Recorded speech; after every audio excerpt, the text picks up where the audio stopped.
¿Qué tenemos? Greg Simmons. Traficante de armas multimillonario. No podrás atrapar a ese pez con los cebos habituales. Perdona, ¿quién será el cebo? Danny Francesco. La estrella favorita de Greg Simmons. ¿Y cómo llegamos hasta él? Chantaje.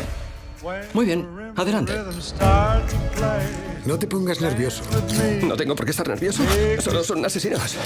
Tú eres actor. Actúa. Vamos a trabajar.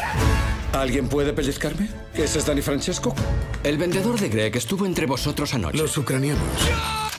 Puedo introducirme en los ucranianos. Antes, espero que les invites a cenar. Other dancers may be on the floor. Van a matarte ya. Pues dispárales tú primero. Orson Fortune. ¡Qué nombre tan sexy! En fin.